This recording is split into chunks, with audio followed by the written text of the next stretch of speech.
What's good, everybody? Back from the international break, and things have really picked up. A lot of news, lots of stuff been going on.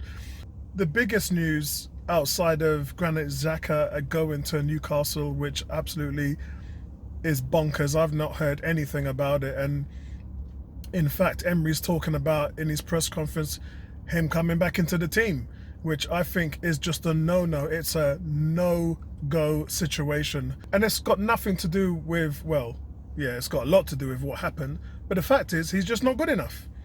And his replacement, which was supposed to be Torreira, isn't even playing in that position to cover him. So look, you remember Ceballos had a hamstring injury a couple of weeks ago, so I don't think he's 100%.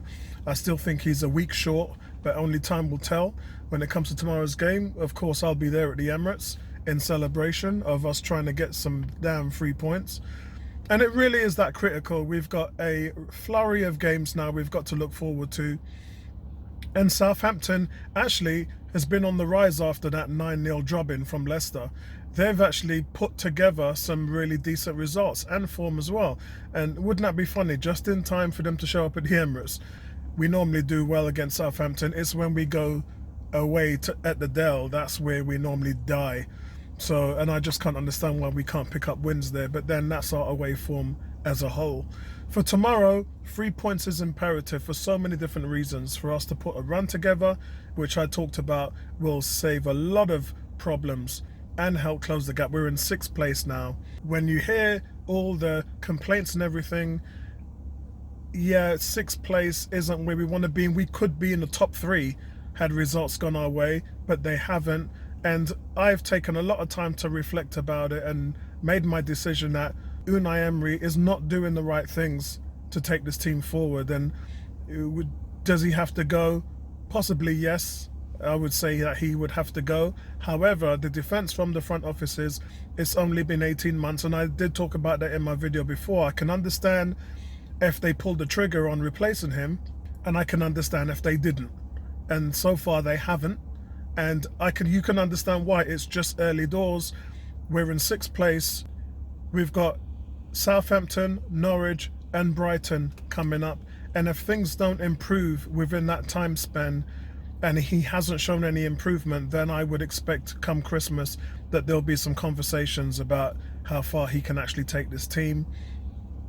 We're just hearing so much at the moment. Even the ex-players are starting to turn on the manager because they really can't see any progress.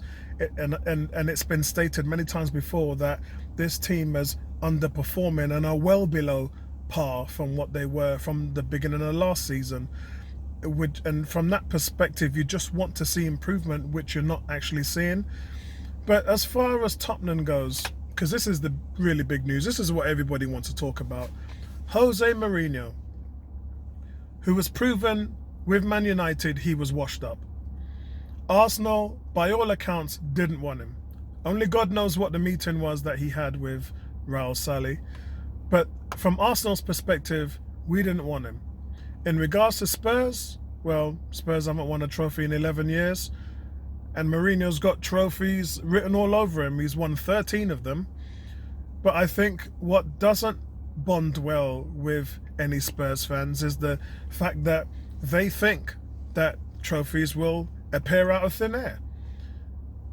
And trophies comes with the name. Well, not necessarily, because remember, Unai Emery was the most decorated manager over the last 5 years with 10 trophies before he came to Arsenal. He got to the Europa Cup final, and look how that turned out. Look, guys, I know we spent more money than anybody else in the summer, but the one thing that Mourinho has done in his tenure is spent more money than anybody else. He actually outspends Pep Guardiola. He's brought in a ton of players in that time scale. And even when he spent the 400 million at Man United, he was still sticking the boot in at the owners by saying we didn't spend enough. We didn't spend enough. With Mourinho, it's a bottomless pit of cash that he's looking for. I don't know what conversation he had with Daniel Levy, because I know Daniel Levy is a very stout man. He's tight as they come. So maybe that's the strategy. He's got a lot of players like Ericsson, Toby. He's got Dele Alli. He's got a lot of players that he can move on and get some money for. Only time will tell what Mourinho's going to do in January or next summer. But it's a 3-year deal, 15 million. It's 5 million a year. And as I said, Mourinho's so good at that. He's so good at getting kicked out of the team early and getting paid off massive amounts of money. He's earned more money for not managing a team because his contract's been let go early than any manager in Europe.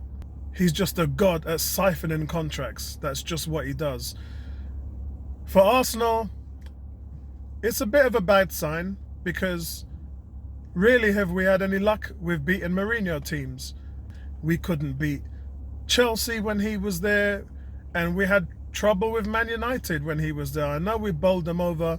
He kind of made a big thing about it because he rested a few players, well, so did we. But at the end of the day, Mourinho knows how to set up against Arsenal, and it's quite easy. Suck them in and get them on the counter-attack. That's all he's ever done against Arsenal. He's so good at sitting back, tight at the back, well-balanced, good shape, and just try and get Arsenal on the counter. And Man United was really, really good at that with the likes of the players they had, including Anthony Martial. And I think Tottenham, the way they set up, and they have Song and Kane, and again, on the counter-attack, Tottenham could be a really good team. And I think with that being said, we're probably going to see the same kind of tactics there. I don't know what Tottenham fans expect from Mourinho, but I wouldn't expect much if I was them, especially if they're not going to outlay the kind of crazy money that Man United did and all the other clubs before that, Chelsea, Real Madrid, to name a few. I just think that this, like everywhere else after 3 years, is going to end in tears. He's going to turn on the manager, turn on the board, and then he's going to turn on the fans, and it's going to be Jose Mourinho all over again. And you know what? Good luck to you. I'm focused more about Arsenal, and we need 3 points tomorrow against Southampton. And there's a lot of things that we need to sort out. We need to understand who's going to be our back four now. We need to get Lacazette going because Lacazette has just not turned up. We need to get better play off the ball from Aubameyang, who hasn't got an assist yet this season. And the supporting cast as well. I know he's talking about Pepe was on international duty and he might not play. That would be the 3rd game in a row that Pepe would have missed. A player who was the most in form before this terrible stretch of games we've had with all these draws. The Achilles heel, though, was the midfield, and unless that's fixed, nothing else is going to work. And I really don't know what score I'm going for. I've got the last 4 predictions correct. I would like to see a 1-0 win at home with Arsenal. So at the moment, that's what I'm going to go with. But only time will tell. We'll have to work out what things are going to be like when we see the team sheet. But guys, chin up, man. Back your team. Premiership football is back. And we need the 12th man to step in at the Emirates more than ever, guys. I know Bellerin's message is we have to come together, but really the onus is on the fans to show and prove now. We need to turn this up a notch and back our team in a massive voice at the Emirates tomorrow. So I'm going to go with that. I'm going to go with Arsenal 1-0 win, an actual clean sheet to boot. And hopefully we'll be able to get the 3 points and then have an uplift in the Norwich and Brighton game. Speak to you guys later. Peace out. Thanks for the support. Subscribe to the channel if you like what I'm saying. Peace.